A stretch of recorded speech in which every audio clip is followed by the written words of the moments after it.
Okay, pole na majukumu hapo ulipo. Leo napenda kuzungumzia kuhusu mbegu za uwatu. Mbegu za uwatu ni mbegu ambazo zinatumika nyumbani sana. Ni mbegu ambazo zinazopatikana kwa wingi, lakini pia hata utumiaji wao ni kwa urahisi zaidi. Sasa leo tunaangalia kwamba ninapotumia mbegu za uwatu na kwa zinanisaidia kwenye kitu gani.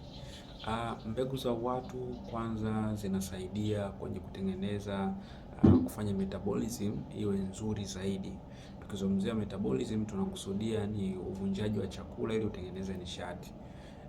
Kwenye kutengeneza nishati ndio mwili unakuwa bora zaidi, unakuwa na cells zilizokuwa imara, lakini pia unapokuwa unafanya metabolism vizuri, mwili unakuwa unaweza kudhibiti uzito. Lakini pia faida nyingine ni uzito kama tulivyozungumzia, lakini pia mafua, kikohozi au baridi unapokuwa unatumia uwatu inakuwa inakusaidia, lakini pia maumivu madogo inakuwa inakusaidia sana uwatu unapokuwa unatumia, inasaidia kutoa ile maumivu, lakini pia hata uvimbe, kama una uvimbe sehemu unakuwa inakusaidia kuutoa, lakini pia kufyonza virutubisho vyote ambavyo vinavyohitajika mwilini unakuwa inakusaidia sana hiyo kwa unatumia mbegu za uwatu. Lakini pia inasaidia, hii ni antioxidant, inasaidia kupunguza kiwango cha sumu mwilini.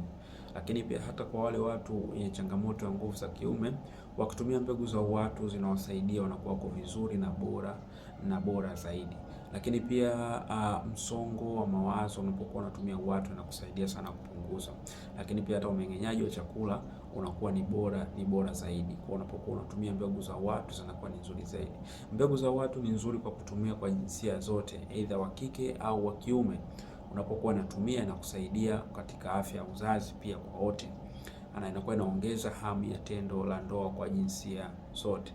Kwa hiyo tumia uwatu. Kama una swali, una changamoto yoyote na jinsi gani ya kuiandaa, unaweza ukatutafuta kwa namba zetu unapoziona hapo chini, tukakuelekeza jinsi gani ya kuiandaa vizuri kulingana na changamoto yako. Karibu sana na Mungu awabariki. Usisahau kucomment wala kulike, usisahau, na pia usisahau kushare kwa mtu ambaye unatamani afahamu hichi kitu ambacho tumekizungumzia siku ya leo.